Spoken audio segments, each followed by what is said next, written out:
All right, welcome back. Still Breakfast Central on News Central with Olisa Chukuma and Tolulokwe Adeloru Balogun. This wonderful Monday, yes, the first day of March 2021. Don't forget, catch us on Twitter at News Central TV, also on Instagram, and log on to our YouTube channel and also log on to the website newscentral.africa.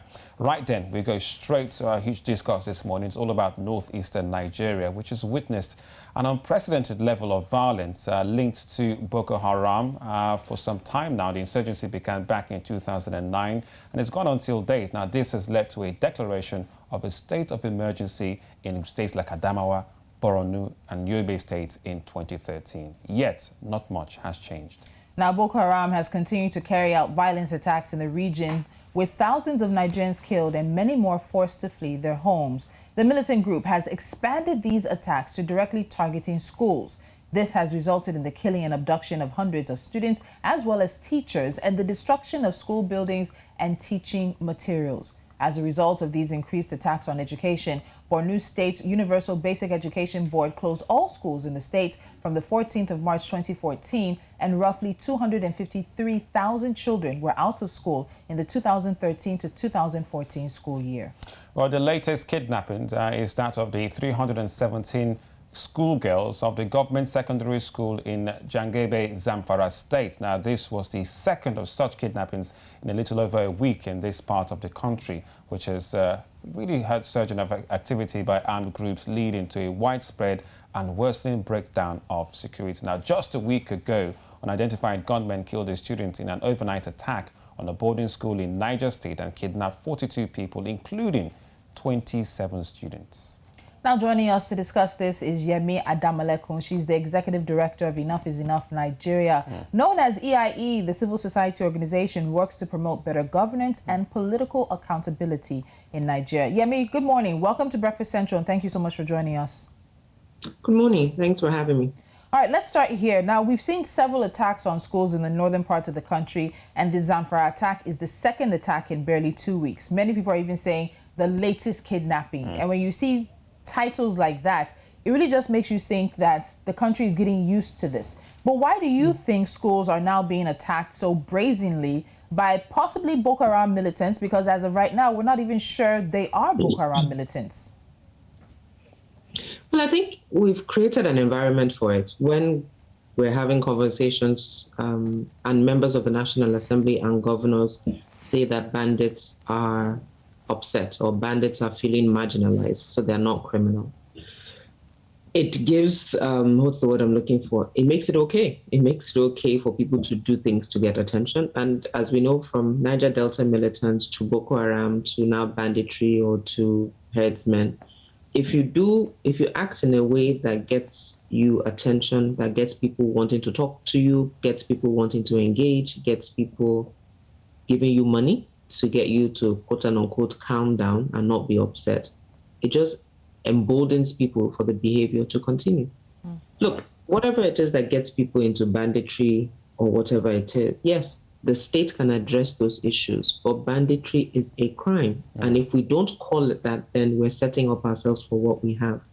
And I mean, Mr. President, for example, talked about bandits should not take government restraint for weakness. I don't know what else needs to happen for government to act and not restrain itself. We're talking about school children. We're talking about boys and girls. Why a conversation about restraint is even a choice of words that should come from our president. Communicate clearly that it's not something we're taking seriously. All right, Yemi, if I get you correctly, you're talking about, the acts of governments, whether states or federal government, which we've seen in the years now, they've maintained that they will not negotiate with criminals or bandits. But with the Kakara abductions in Niger State, there were lots of reports about no ransoms paid by state government to secure the release of these students and staff. Now, this is not the first time we're hearing about negotiations, ransom. So what message do you think it sends in to those responsible to the killings and violence? Are you saying that this legitimizes their concerns as bandits or abductors? Oh, it does, definitely so. I mean, if you are going up against the state, in a sense, and by state, as you said, both at the federal and state level, and the state's response to your action is to invite you to the table for a conversation about your action and what can we do so you don't do that again. Of course, it emboldens you. And also in the context of Nigeria, where we've seen that the response of the state has differed from one part of the country to another. So in the Southeast, what you would get against maybe an IPOB or supposed terrorist or militants is airstrikes, is the army going in and killing people, destroying homes. Meanwhile, in the Northwest and Northeast, you are having conversations. I mean, you obviously are sending mixed messaging that it depends on what part of the country you are in. So in the Southeast, we will not be restrained. But in the Northwest, we will restrain ourselves, and government should not take it for weakness. The government is obviously communicating differently to different parts of the population. And it again, for me, goes back to this constant conversation we're especially having now about devolution of power, so that each region has, or each state in this case, has the resources and the legal backing to organize security in the way that it deems fit for its constituents. And until we deal with that, state police, you want to call it, giving states more powers, you want to call it, whatever it is we want to call it, until we devolve power so that not everything is controlled from Abuja, but states can empower and structure themselves in a way that their citizens are safe, then we will continue to have this problem. Another thing, though, that I think the states can even do without the federal government is even documenting who's in a state. We haven't done a census in over a decade, but that doesn't stop a state from enumerating the residents in its state. Lagos State, for example, has the Lagos State Residence Agency. I know Kaduna has an agency as well, but I'm not quite sure how useful or how effective those agencies are in being able to track who is coming into a state, where do they live, where are they, and so we at least know if patterns of movement change and different people enter into our communities. I want to ask, because you brought up the Niger Delta militants earlier, and we had the amnesty program that came through former President Musa Yar'Adua. Now, there have been those that have said, as you mentioned, that the bandits are misunderstood and they're marginalized, and that they should be granted amnesty the same way militants in the Niger Delta were granted amnesty. What are your thoughts on this? Is it the same level? Is it the same type of situation that we're facing with the kidnappers and the bandits in the northern part of the country versus what Nigeria faced with the militants in the Niger Delta? Are they on the same level? Do they deserve a similar type of response? I think part of where we are is also really the precedent we set by amnesty for Niger Delta militants, because we basically made it okay to again take up arms against the state. Now, the Niger Delta was a bit more sensitive because there is this issue of resource allocation, that the oil is coming from us and our communities are badly managed. People in our communities are some of the poorest communities in Nigeria, yet Nigeria's largest foreign exchange earner is from us. So there was a trend towards that made the Niger Delta claim, if I want to put a word, a bit more sensitive in dealing with because of the sensitivity of our crude oil and wanting to appease them so they stopped attacking pipelines and things of that nature. Now, in the Northwest and the Northeast, those issues are not quite as there, except now, as people are saying in Zamfara, where gold is now an issue. So there's now that issue around, is there a mineral resource that makes it lucrative for you to then engage bandits? But the truth of the matter, as you said, is it's a continued pattern of behavior, because if the state doesn't exert itself as the only one that can use force, and other groups can wake up and also use force against the state, it reduces the power, if I want to use that word, of the state. Everybody can come to the table and say, we too, we have guns, because the state and federal and state hasn't handled it well. However, if we have this conversation, as Malam El-Rufai is now saying, of mineral resources belonging to where it is found, then again, this conversation about devolution of power, we need to have a conversation around how being together as Nigeria is beneficial for all constituents, not just for some. All right, Yemi, you were one of those who were very vocal during the Bring Back Our Girls movement. Years down the line where we are now, not all the Chibok girls are back, and we've trended more hashtags more than that of that nature. What do you think of the government's response over the years to these attacks and the campaigns, even from society groups like yourself, to really get this nipped in the bud? Well, yeah, you're right. It will be 7 years this year that the Chibok girls were abducted in April of 2014. 112 of them are still missing. And the truth of the matter is, because that abduction wasn't decisively dealt with, is why we've had this 3 that you're showing on your screen in the last, well, now you have all of them, that we've had all these abductions since then. Because as a country and as a people, we haven't prioritized education and safety. There's a so-called Safe Schools initiative that's on paper, but as we can see, obviously, not enforced. There are no early warning signals. The children, I mean, how do you kidnap 317 girls in a school and get into a forest and there's not one checkpoint? All of us, I mean, for those who travel on the roads of Nigeria, we know how many checkpoints you go moving from point A to point B. But you're able to carry 300 schoolgirls or 317 schoolgirls and nothing. And nobody stops you, nobody knows. As we found out during the Chibok girls' abduction, the state, and when I mean the state, I mean the government, is complicit. Former President Jonathan said it very clearly. There are members of Boko Haram in my government and my cabinet, if I'm not mistaken, was what he said. As far as I know, nobody was prosecuted. That's a government official, that's in senior government official, when the president of the country says they are part of his government. So when things like that happen 7 years down the line, we should not be surprised as a people that abduction of children in schools has continued. They're an easy target. They're large numbers that are stationary, relatively helpless, because our schools, as we know, porous security, the security cover that they have, not very well equipped, if I want to use that. But we have senior members of our society, both in government and outside of government, who are able to purchase the services of policemen to guard them, to guard their homes, to ride a shotgun in their cars. But our schools don't have that luxury. So we continue to have that because, and I say that clearly because 2014 has proven it, government is complicit. So when government is complicit in students being attacked, it explains why 317 people, young women, can be carried through the bush and not one stop, not one checkpoint is there to stop them. And I dare say that this also is particularly concerning because unlike Kankara and Kangara boys, where all the boys were brought back, the history of kidnapping of girls in schools has not been good. From Chibok to Dapchi, not all the girls were brought back, and I'm hoping that Zamfara would be an exception. So, Yemi, you mentioned the Safer School or the Safe School Initiative, and I just want to bring viewers up to date on that. So shortly after the abduction of the Chibok girls, Gordon Brown, the former Prime Minister of Great Britain, launched the Safe School Initiative in Nigeria at the World Economic Forum with a seed fund of $10 million.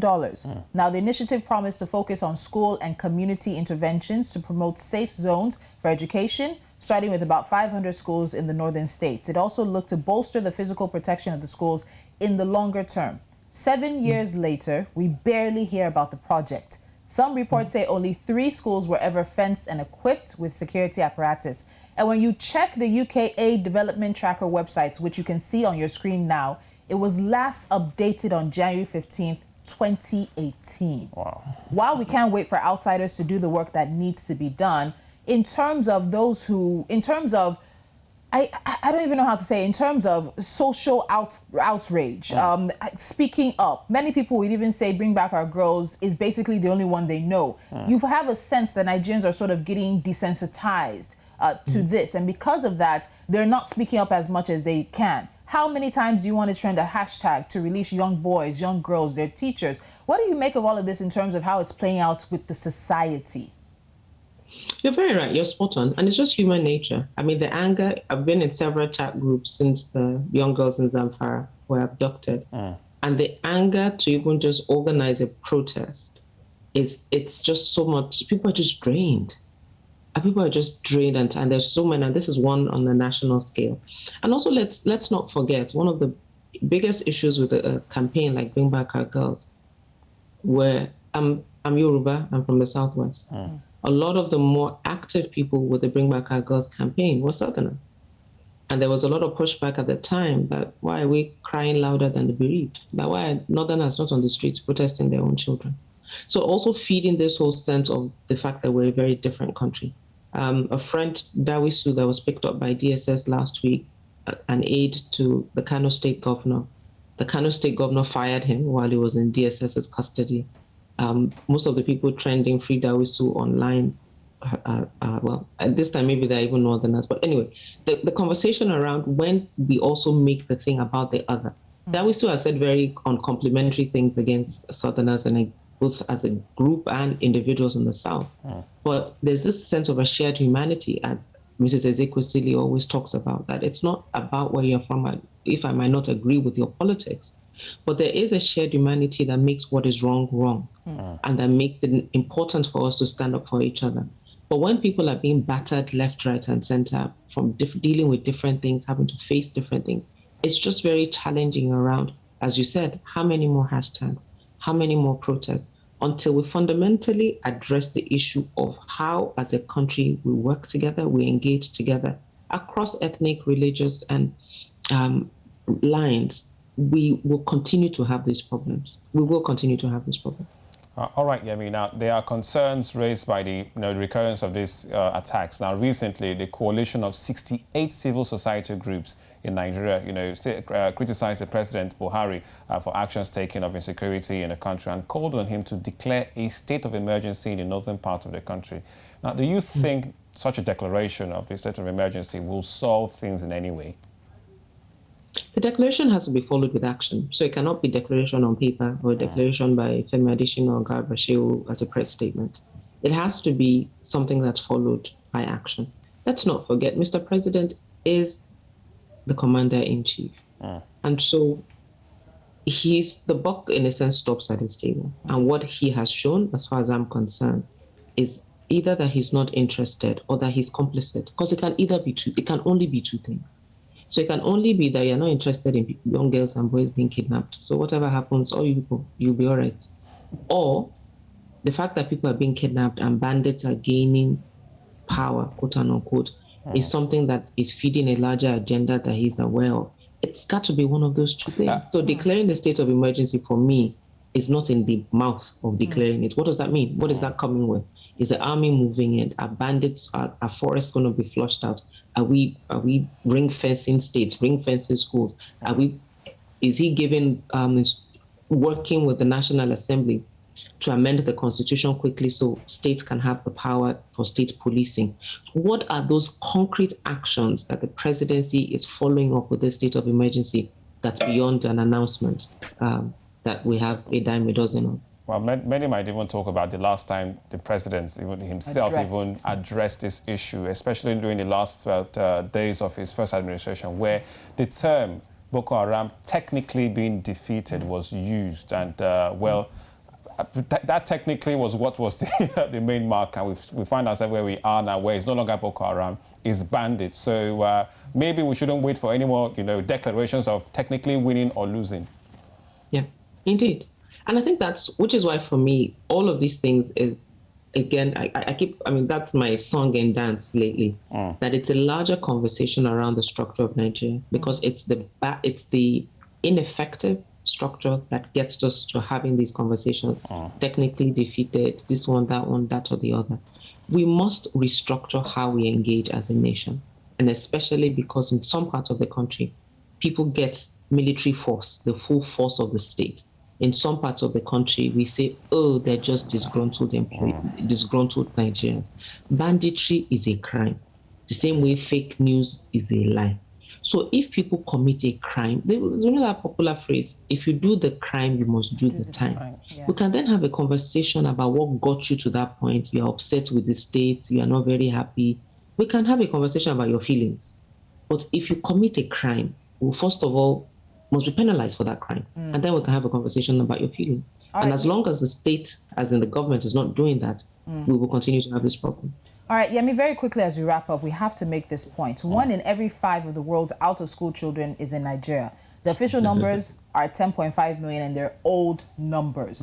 So many people don't even agree with them. They believe that it's upwards of 15 million now, and the majority of them are in the north, the highest number anywhere in the world. Now schools are being ordered to close because of the attacks. Yobe, Niger, Zamfara, and more have ordered school closed. And this is also the region with the worst human development index in the country. Very briefly for us, paint a picture of the future you see for the region and Nigeria if we cannot guarantee our kids' safety in schools and guarantee their education. I'll paint it from the perspective of Nigeria, because from Nigeria, hopefully it would drive home the point that this is like a collective problem. So as I said, we'll bring back our girls, where people have told me several times that, why am I crying louder than the bereaved? That the people in Borno, why are they not crying? Or the people in the north, why are they not protesting? Why is it you people that are sitting at Falomo every Saturday to be protesting about children? And I said, the point is this, and we've seen it.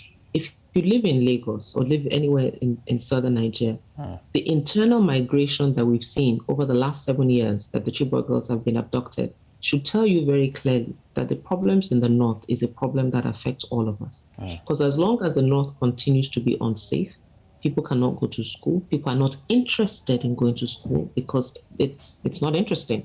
I mean, you go to school, you're attacked. You don't have. I mean, look at some of the pictures that you've shown of the conditions that people go to school. So it's not interesting. You don't want to go. Children are kidnapped. Parents are unsure. You will continue to have more and more people migrate to the south. Now, when people migrate to the south, and as I say, we don't know who is who, we don't know who's coming. People are driving Okadas in Lagos. People are living 20, 30 people in a compound, and that's a pressure on the state. It's a pressure on resources, pressure on land, pressure on water, pressure on security. All of us will pay for it. All of us. So a country that is not planning for the future of its children, that is not planning for its own future, will pay, because people will just be upset. And when people are upset and they don't feel they have anything to lose, then they're willing to lose their lives, because their lives themselves don't matter. The state continues to communicate that lives don't matter. So when people think, if I do this or don't do that, I'll end with this story. It's the same thing where we're dealing with COVID, and we're saying that those are the lower end of the socioeconomic ladder are not taking it seriously. If people at the lower end of the socioeconomic ladder are already dying from different things, and I've had people tell me that people in this community die every day, what's the big deal? So it's the same way we complain that people are not taking COVID seriously. It's the same way that if we don't prioritize education and young people all over Nigeria, all of us will have problems. And again, I land back on my last point. As a country, we need to determine how we engage. If a state doesn't want to send its children to school, they can decide to do that. But then everybody else will be clever how they manage their borders, how people come in, and how we engage. It's not a national policy that all of us then have to deal with. All right. Yemi Adamolekun, thank you so much for joining us today on the program, the Executive Director of Enough is Enough Nigeria, EIE. Thank you for having me. All right. And we'll definitely have her back. As she said, 7 years down the line, we're still missing over 100 Chibok girls. All the Dapchi girls were not returned. And also something very interesting, she pointed out that I don't think many people had noticed before. When it comes to kidnappings, boys tend to be returned all. But when it comes to the kidnappings of young women and young girls, it's not all of them that are returned. So a lot of questions raised, but I think a really solid conversation that raises the points of restructuring, renegotiating how Nigeria is run, and then, of course, the future of the country with insecurity and education being such an issue. All right, still more to come right here on Breakfast Central, entertainment and sports. Don't go nowhere. Stay with us.